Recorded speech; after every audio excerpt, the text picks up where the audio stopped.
watch this man. He has perhaps the most unorthodox style and technique that you have seen, but my is it effective, and my is this man now brimming with confidence and self-belief in that style.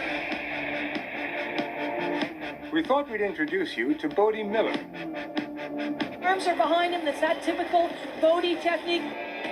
Bode's exciting to watch because you never know whether he's going to make it. It is Miller. Look at this, a high line, now into his tuck. As always, no! The skis leading, Miller's gonna go, no!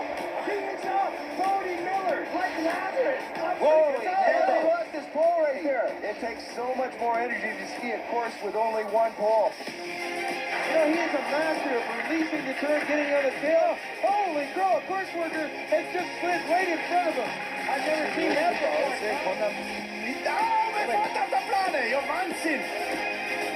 Intanto è partito mamma mia, fuori Bode Miller, ma non è possibile, non è possibile. Bravissimo, guardatelo, non cade, 120 all'ora, non cade, solo si sono.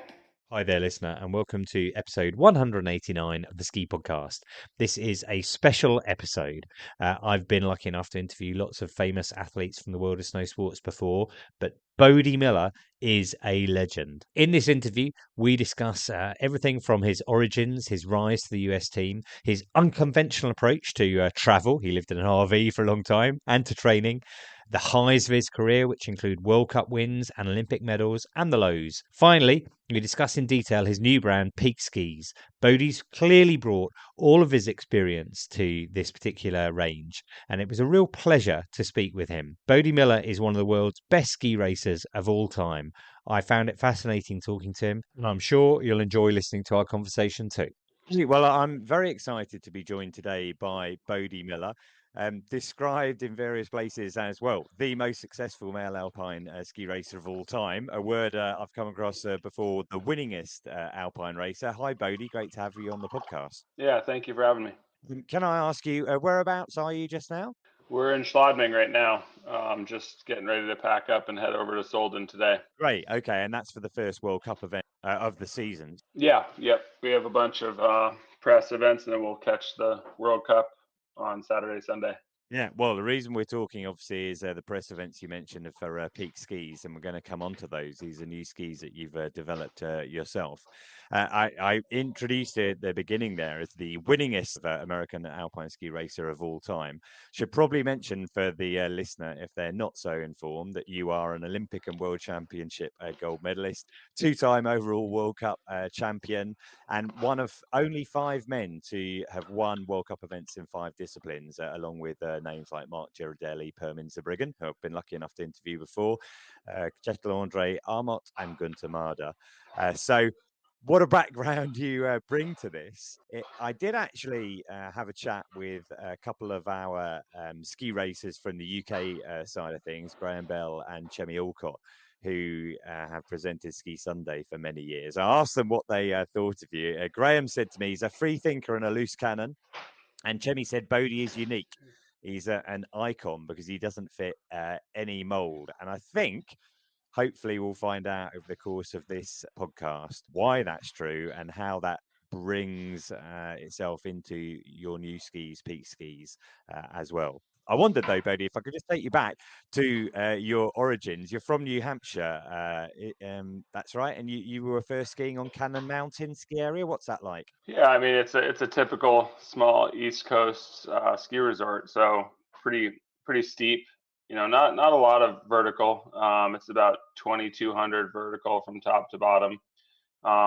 So, you know, on the smaller side, but really steep and windy trails all down in the trees. You know, I mean, it's not above tree line anywhere, so you have really defined ski trails all over, and you know, a lot of locals and kind of friendly faces. For those of us who got to ski a lot, it's, you know, every person who works on the mountain, which is a pretty unique but great situation for me as a young kid, because I could feel safe there. I mean, I don't know that I would have felt safe anywhere or unsafe anywhere, but my mom and family felt safe just dropping me off and letting me kind of enjoy the mountain all day. So it was a great opportunity for me when I was young.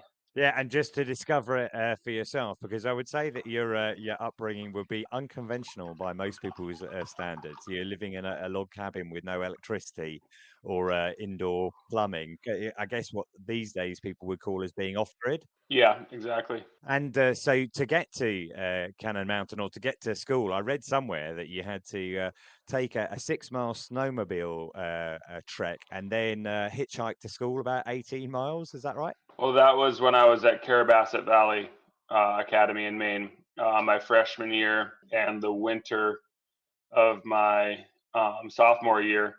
And then in the spring of my sophomore year, I got to move into the actual school, and that was a lot easier. But yeah, that was a pretty unique and demanding freshman year. I bet it was. That's a lot of traveling. You mentioned the Carrabasset Racing Academy, so you'd been like spotted at Cannon Mountain, and asked to join that. Is that how that worked? No, I don't think I was spotted by anybody. What my mom was actually had been best friends when she was 13 or 13, 14, 15 with what turned out to be the headmaster's wife at Carrabasset Valley, and we were looking potentially at academies, but we didn't have any money to pay for it, and I didn't really have the results per se to get much of a scholarship. So that one worked out because of the family connection, and they said, well, if he's willing to live as a day student with this other day student who could therefore get a little bit more financial aid off of his tuition. So I lived same as I grew up, really back to kind of off the grid. You had to get to his house via snowmobile, and they had an outhouse. It was, a unique thing that I don't think any other kids would have said okay,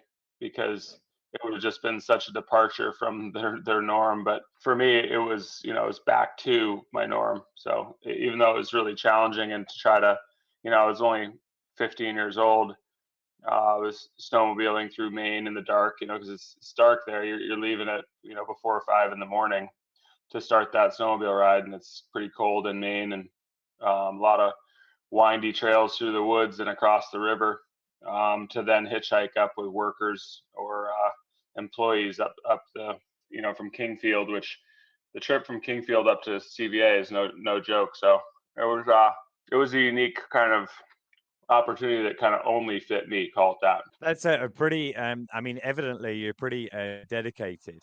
I kind of read that, maybe in that time, some of your coaches found it kind of challenging to coach you. And maybe even you were considering being a snowboarder. And I don't know if this is true, but I read here that you cut a snowboard in half and put bindings on it to try and get a better cut. Is that right? Well, it was because I was trying to. It wasn't that freshman year. That was the end of the next year is when I. No, no. The first year they saw me snowboard, because I'd grown up snowboarding as well as skiing. So I think it was my freshman year, but it could have been my sophomore year, where they and I snowboarded, and I was right in there with some of the best snowboarders in the country, which at that time we had a really strong snowboard program at Carrabasset, and they said that I could come back to the school on a full scholarship if I switched to snowboarding, but I was kind of going to be doing the same thing as I had been the year before if I wanted to keep racing. And that was a tough decision, I guess, in a way, just because there was an easy road and there was a hard road, but the hard road was what I wanted to do and what I felt like was the right thing. So yeah, it was more forced. I was being pushed into snowboarding, and I didn't end up ultimately doing that. But then I did cut a snowboard in half that next year and mounted ski bindings on it to try to explore and explain what side cut was, because I could carve really pretty solid turns on a snowboard, and I could see that it was because of the side cut. And at that time, no one was there was no side cut on skis really, or nothing to speak of. So that was the beginning of the K24, which ultimately was the cause of me making the U.S. ski team. Yeah, well, I think that's really interesting because, evidently, that's an early sign of your attention to detail and wanting to innovate and try different things. And the idea that, skis didn't really have a side cut might be hard to believe for people who have only come to skiing recently. But you said that led to you joining the team. You were racing pro, I think, in your teens for sure, 18, Nagano Winter Olympics at 20. I noticed when I was having a look through your history that you picked up your first podium over here in Europe in Val d'Isere. You remember that one? Is that a lucky resort for you? I've done okay there. I also won. I won my first giant slalom there as well. It's just early in the season, so it looks lucky because it's one of the first opportunities you get. And I tended to make pretty good progress over the summer. My training was relatively focused. I did well in Solden. Obviously, won a few times in Solden, which is the opening World Cup of the season. I won in Lake Louise. I won a lot in Beaver Creek. Those are all really early season races. That was always a strength of mine. And then usually because I liked racing all the different events, I'd go through a period in December, January. It was really challenging because you just get where you're racing all the time. There's no training. Things get a little bit off track sometimes, and it's hard to correct. That's, I would say, one of the biggest challenges of being a 5-event skier is that you just don't have the time to sort through things and stay focused on your one strong event. It's more of an indicator of my preparation as to why I did well in those early season races, just because I could prepare well over the summer. I had the chance to really kind of, where I wasn't distracted by racing all the time, I could really get things dialed in and then come into the season ready to go. Yeah, I mean, that's really interesting. I mean, you talk about racing all four disciplines there, because I think initially you were mainly racing slalom and then, you started doing downhill. So by the time you got to Salt Lake in 2002, won 2 silver medals then. You've been racing downhill, won one of those silver medals in the combined. But I think when people, think of Bode Miller and the type of athlete that you represent, perhaps part of that legend started in the slalom at Salt Lake, because you were in a pretty good position there, but you weren't going to settle back. You really wanted to go for it, and maybe just missed out there. I saw a quote where you said, well, it's the Olympics. If I backed off and come in 5th or 6th place, I would have been really disappointed. You were going for the win. That really is your philosophy, right? Yeah, I think that's a lot of people's philosophy. I think what was maybe a little bit more specific to my approach was that even if, I mean, in that case, I was 2.4 seconds behind Amat and about the same behind Benjamin Reich and Las Issues, a few other Paul Akala, a bunch of guys that had success in slalom too. And at that point, I really hadn't. I'd started skiing fast slalom that year, but giant slalom was what I first, my first World Cup, where I qualified into the Olympics in '98, and I'd had more success in giant slalom at that time, with some fast slalom here and there, but definitely, yeah, it was erratic. My slalom, I could make mistakes pretty easily. It's so quick and so precise, and I was still kind of growing into it at that point. But I think what was unique was that even with those kind of deficits, I was able to not go so crazy that I just crashed, which would have been easy to do. But I was able to stay pretty focused even with big deficits and put down good skiing. And that was, I think a lot of guys, if they were that far behind, it just gets in their head a bit too much. They don't know exactly what it takes to make up that kind of time on some of the top slalom skiers in the world. And I think I was maybe more aware of that. But I think, your autobiography, I think the title is, Go Fast, Be Good, Have Fun. You're definitely interested in, all of those different elements. And you said before, we should tell our kids to have fun, not get hell bent on winning or losing. You're always looking to ski in a way that's exciting. That's part of your philosophy, right? Yeah. And I think, exciting for myself. That's the key part there. There's a lot of people exciting for someone else might just be a win, right? I mean, that's typically the way it is, but we've seen it, I've seen it a lot in World Cup where sometimes when somebody skis conservatively in the courses, it happened in 2009 at World Championships in Val d'Isere, actually. I failed to medal, and but I was winning the training runs, and I was winning the Super G. I was winning the combined by 2.5 seconds or 3 seconds or something, and I crashed in all the events. But the guys who ended up ultimately winning skied really uninspiring in a way, really conservative.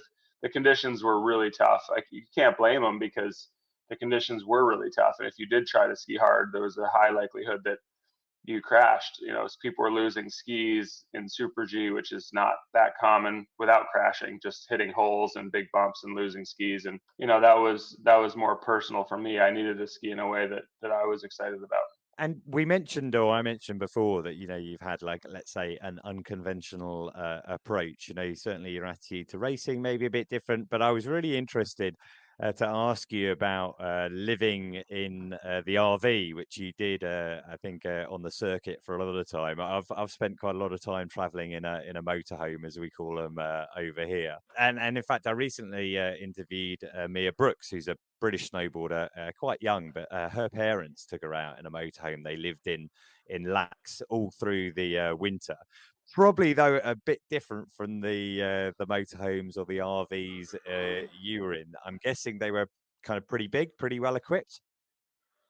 It depended. I had 4 or 5 different motorhomes over the time that I was on tour, and I started off in a Concorde, which was relatively small and really well made. It was a great vehicle, especially for the winter. But yeah, I mean, I think that one of the big challenges that Americans face, Canadians as well, is that they're away games. If you're looking at other sports, it's all away games pretty much, and it's tiring. It's just exhausting. I think it's hard to maintain the a successful mental approach when you're never at home, you're never eating, your comfort foods or the food that you're used to, and seeing family and friends. And the Europeans really have a huge advantage in that area, and that they go home after races and get to relax. And so I felt like if I could, I needed to try to take steps that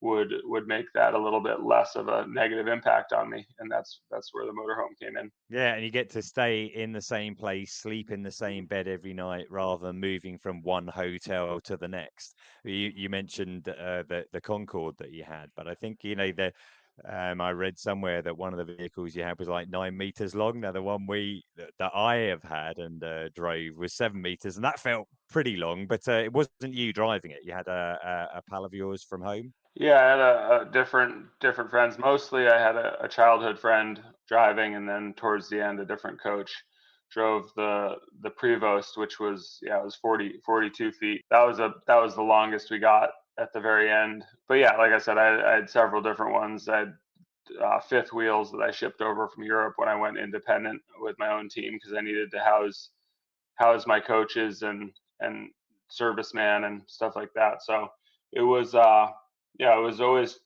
playing with ideas of how to make it better for everybody. And was it one of those motorhomes where it kind of expands out sideways as well to just give you that extra space? Yeah, the fifth wheels were the most extreme in that case. They had several pop outs. The Prevost was one that a Canadian guy had built, and a Prevost is a really old bus, really converted bus. But he had put a pop out in that. It was relatively small pop out. It was just for the couch, basically, in the living room. But it definitely, if you're into motorhomes, it makes a huge difference when you expand laterally in those things. But that was a interesting one. Definitely not ideal for driving around the small mountain roads in Europe in the winter, but we made it work.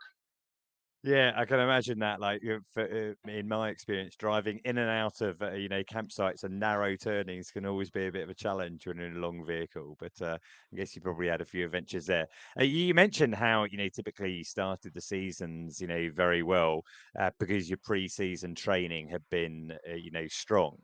I was reading about the type of training that you've done, which may be a bit different from other people, not necessarily the sort of standard tests that the US team were kind of asking people to do. I read something about a 700-pound squat machine that your uncle had built for you.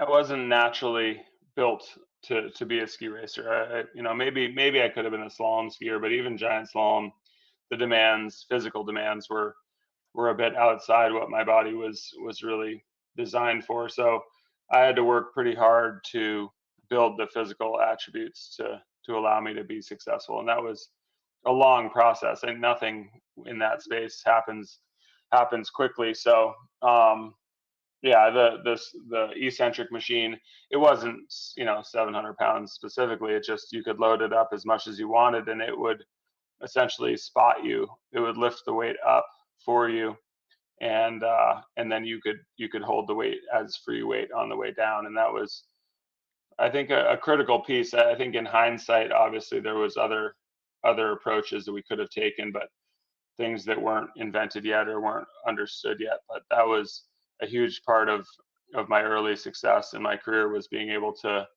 safely and effectively load that much weight on my body. Yeah, another part of your training regime I read about that sounds great was running through streams, just trying to jump from stone to stone and picking the right path, and that's encouraging concentration and balance and decision making, all of these things at the same time. Yeah, I did that a lot growing up when I was young, and then we also did it quite a bit up at Carrabasset Valley. We lived right on a small creek, and we'd do interval training up and down that, and that was definitely a unique challenge, like you said, kind of dynamic. It covers a lot of different stuff that really, I think, helped.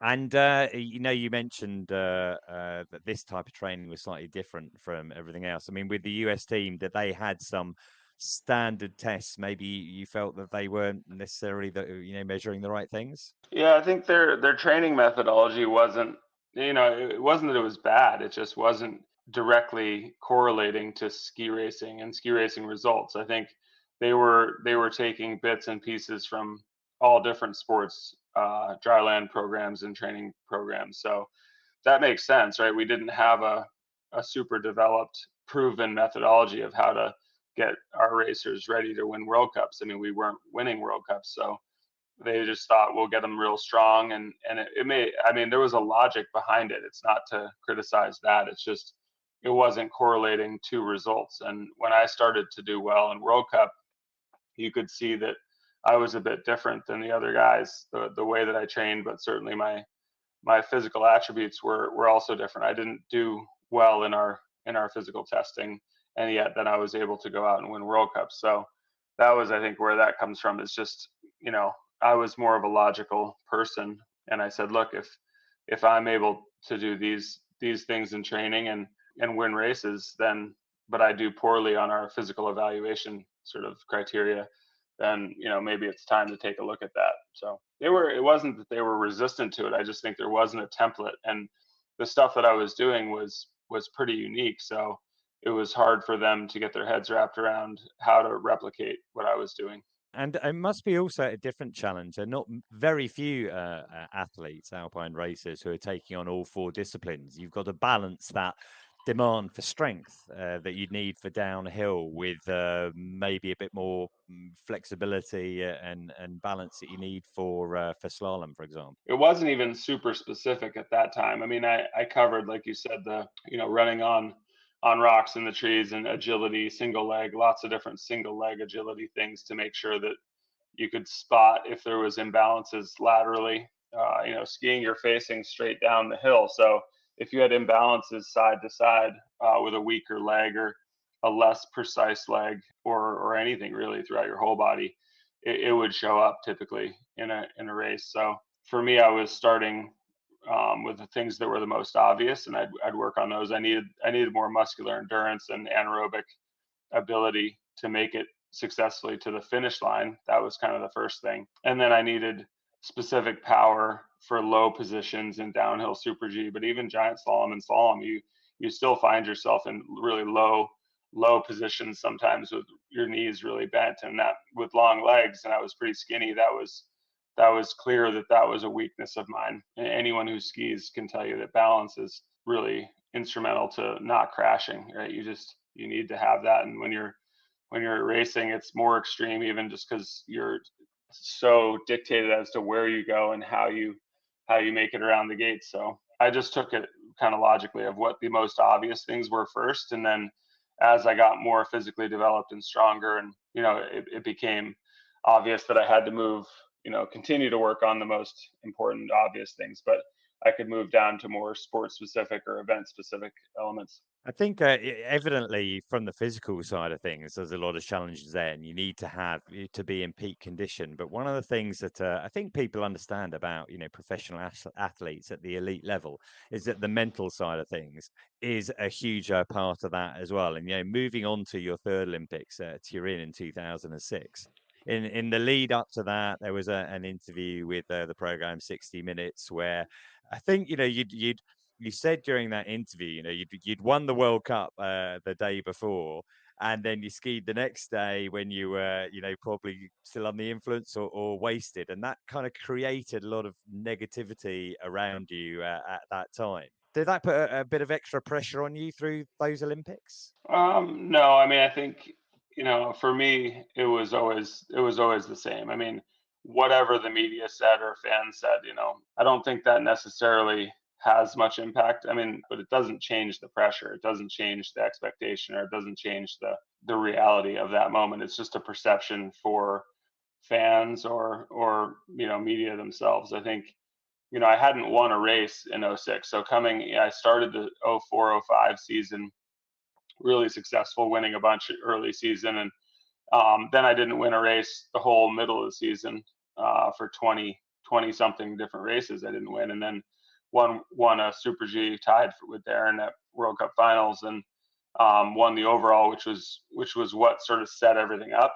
But if you look at it from December, I think my last race that I won was Sestriere, which is where the Olympics were. So that was in Italy, and that was in December, and then I hadn't won a race except for tying for one Super G at World Cup finals.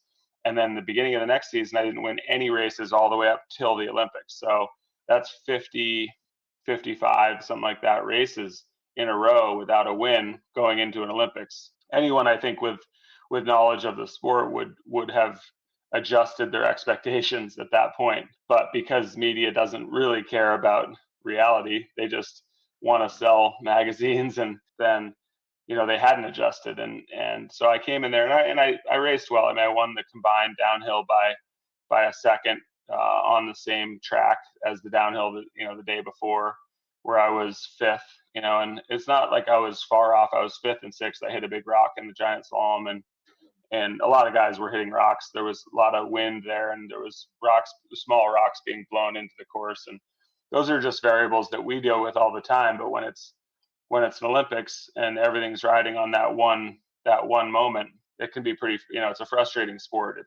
There's lots of sports where there's more controlled variables, right? Like swimming, the water temperature is pretty controlled. Yeah.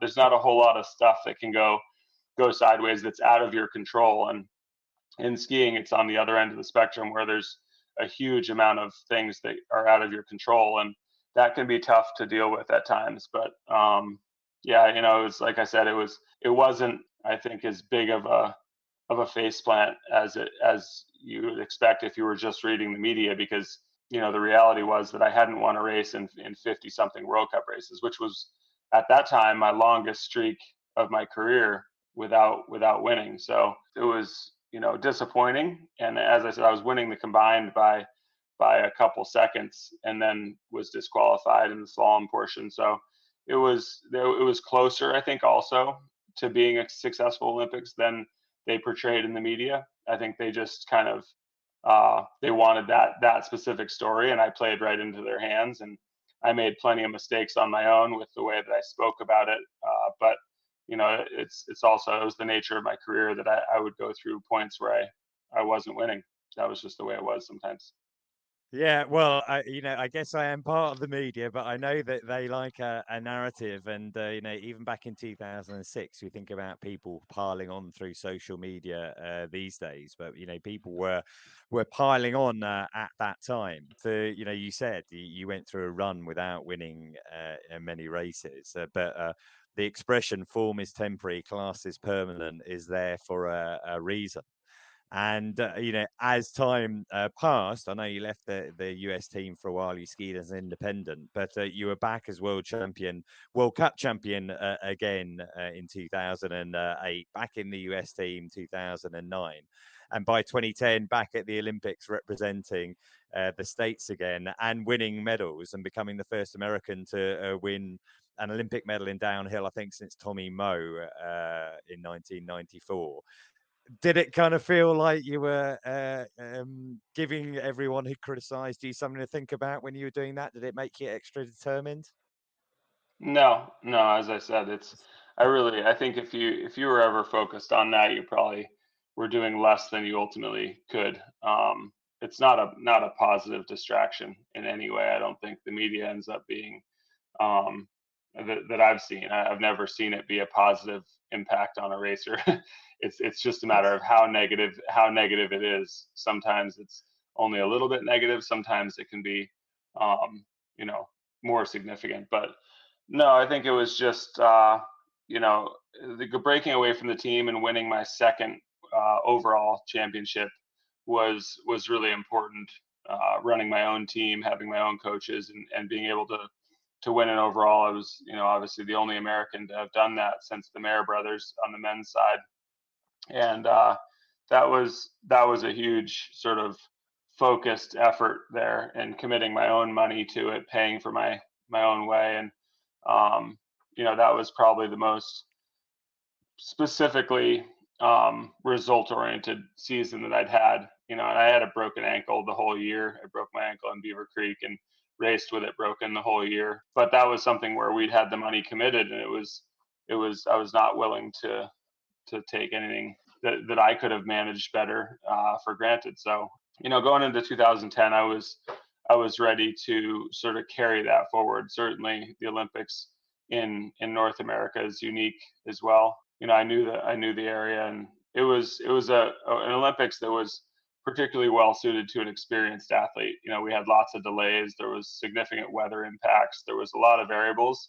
When I say there's lots of variables in skiing that you can't control, it's a massive understatement. But there's also ways that you can adjust to those variables that are usually, when you're talking about races that are separated by hundredths of seconds, there's always something you can do that adjusts to those variables. So there's lots of stuff that's out of your control, but ultimately it comes back into your control in the way you deal with them. So that was an Olympics where I didn't ski really well in any of the races. I mean, I definitely skied better in 2006, but the way that I adjusted to the variables and the way everyone else adjusted to the variables there favored me significantly. And a lot of that was just my level of experience, right? It was my fourth Olympics, and I had a lot of knowledge that I was able to tap into that some of the younger guys who were at that time skiing much better than I was, they just didn't have the experience to know how to adjust. When you say those fine margins, I was reading that it was the smallest difference, but from gold to bronze in Olympic downhill history in that race. So such tiny margins involved, and that was your fourth Winter Olympics. Fifth was Sochi. You took a lot of time to prepare for that. I think there are injuries involved as well, but 2013. But in 2014, became the oldest medalist in alpine skiing history. You won bronze in the Super G. Was that was the time to call time on your racing career after that? I think I was dealing with a pretty significant back injury going into that, but the jump there in Sochi, I mean, I skied as well or better than I'd ever skied before in the training runs, and while I was very successful at managing all the variables that I could adjust to in 2010.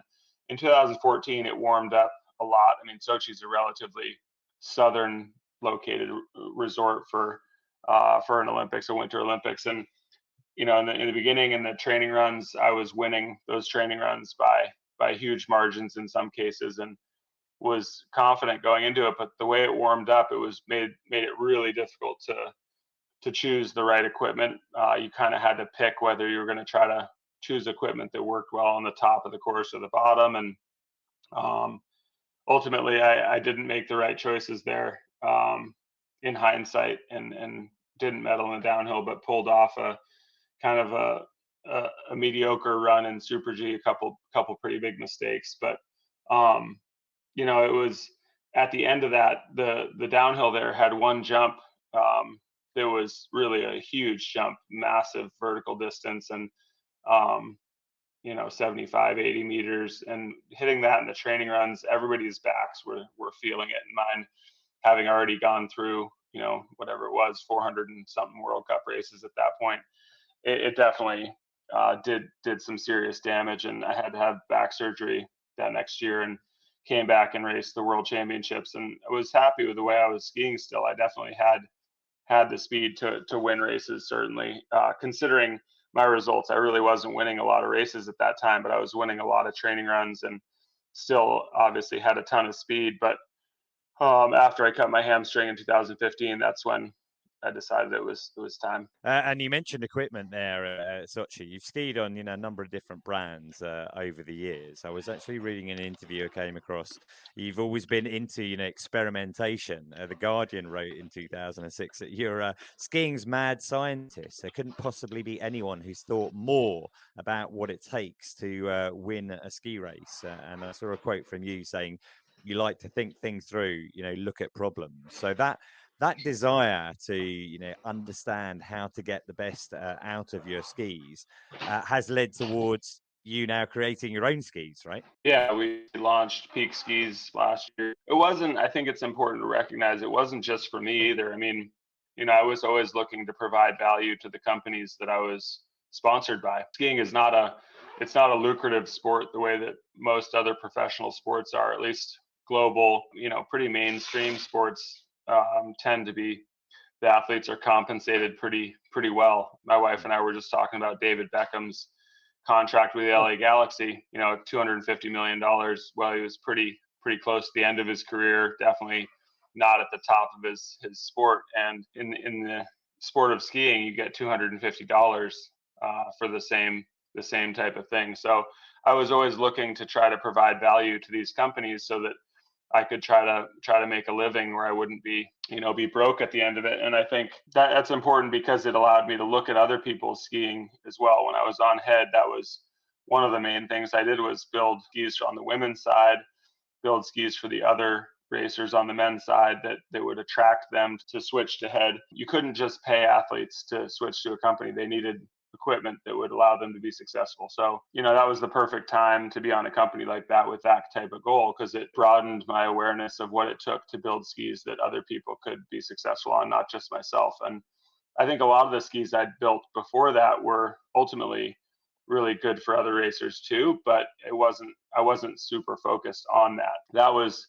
really important for where I am now with Peak, where I'm obviously not building these skis for myself, although I want skis that work well for me. They're built for the general populace. And that's, I think, really important phase of that, being able to understand, you know, through my feel what somebody else might appreciate or would make it better for them. And yeah, we've had incredible reviews from customers and ski testers and gear tests all over the world. So it's been going well so far. And you know, you mentioned, you know, the skis weren't for you, but I think part of the, you know, the key influence in terms of the design of the Peak skis is they have something called Keyhole technology, and that idea came from some of the skis, I think the GS skis that you've been using in your World Cup days. Yeah, the idea originated when I was on Rossignol. It was a little bit different. Obviously, a race ski is to translate what's happening on a World Cup race ski into a recreational ski, especially now with all the skis being quite a bit wider. You know, the race skis I'm talking about are 60, 63, 64 millimeters wide at the waist. They look like a toothpick relative to what we ski on now in the recreational world. So, you know, it requires a fair bit of interpretation and sort of engineering to figure that out. But the idea, yeah, came from 2003. And it was a really kind of I'd thought about it a lot. I'd messed with it and experimented, but it was something that always stood out because it really had the ability to appeal to a lot of different people, a lot of different styles, and specifically to variable conditions. You know, in racing, we deal with variable conditions a lot, but not relative to a recreational skier. A recreational skier deals with a lot more. They go in the moguls, they go in powder, they go in the trees, they go on groomers that are smooth, and then they go on groomers that are well skied on and lots of sort of loose snow and debris and balls, and that's more than we deal with in racing. And that's the Keyhole was really effective with dealing with lots of different conditions. You discovered it by cutting through a couple of your old skis. So if I understand it correctly, you know, a ski builder had put on a pair of damping plates, and somehow that cutaway created an inflection point within the ski that helped its performance. Yeah, and they were just dealing with the fact that the little dampening plate was peeling off, so the glue wouldn't stick when the vibrations were heavy. It was coming off, so they did that, and then they fixed it. They got better glue, and they never cut another hole to fix that. So it was a random a random adaptation they made that never occurred again. And all the ski, and we didn't know because they look the same from the outside. You'd never know the difference. Yeah. So I skied on those skis on Rosignol's the next year as well, and struggled. I was still trying to use the couple pairs that I had, and we never really discovered what the success formula was until much later. And yeah, once I discovered it, then I played with lots of different ideas or ways to get the same feel, and ultimately that's the result of that is the Peak skis. And you discovered it perhaps in the same way, you know, back in those days at Carrabasset Racing Academy, but actually just cutting through the ski and discovering what the adjustments had been made. Well, I didn't cut them. I just cooked them. You just heat them up in a hot box and they peel apart. I mean, by that point they were so old that, you know, they weren't useful for anything else. The edges were gone and you can't really revive them. So yeah, I just peeled them apart. If you cut them, it's hard to sometimes tell even what's going on, but if you peel them apart layer by layer, you can almost always tell what's going on. Right. I don't know how many people have ever cooked their skis. Probably not many of our listeners will have done that for sure. So now then, that Keyhole technology, that's basically a cutaway in the upper layer of every ski. Is that how it works? Yeah, and it's an interesting thing because I know a lot of companies are going to try to copy it and figure it out, but it's a lot of different variables that all have to come together, and they don't have to be perfect, but they have to be within different ranges. And if you mess one of them up by too much, the whole thing won't work at all. So it's kind of that's ski building in general. Anyway, there's kind of different windows for each variable to be in, and there's a couple hundred different variables. So that's what makes it tricky. That's why it's not as simple as we'd hope. But yeah, I think, you know, that is the sort of crux of what we're doing, is that if you get that right, where the Keyhole is doing its job, then the ski is super forgiving and really it helps build confidence, and people are able to jump on it and notice it right away. I mean, even somebody who's not an advanced, we had first timers who'd never skied before in their life, and they could tell the difference between a regular ski and our ski right away. They were verbalizing identifiable characteristics, and they'd never even been on a ski before. So, and it's the same all the way up to, you know, experts and big mountain skiers. So I think we really hit on something important and interesting, and that hopefully makes it more enjoyable for everybody. So the idea is that, you know, that ski is going to kind of respond to how hard you're skiing it, maybe like a, you know, mountain bike suspension or something like that. Yeah, it's just you're bringing the power into the middle of the ski a lot more. And that's a more natural, from a kinesthetic feedback side, it's much more natural for people because you walk on your feet all the time. And no matter if you're a great skier or a poor skier, you're used to that. That's one of the common factors across the board. So it doesn't matter how advanced you are, and it kind of responds that way to everybody. If you're a great skier, you understand that right away, and you can push on it harder and in more extreme conditions and rely on it because it's right under your foot, as opposed to way out by your tip, which can always be affected by lots of different things. And you don't get stuck on the tail either, and the tail can be dangerous for an advanced skier, but it can be really frustrating for a beginner because they constantly get to the back seat, and then the tail grips a lot, and they get kind of stuck there. Yeah, this kind of just eliminates that. Yeah, and you mentioned, the type of skis that you used to be on, back in the day were pretty narrow. I mean, the range that you're offering itself, they come in at what width?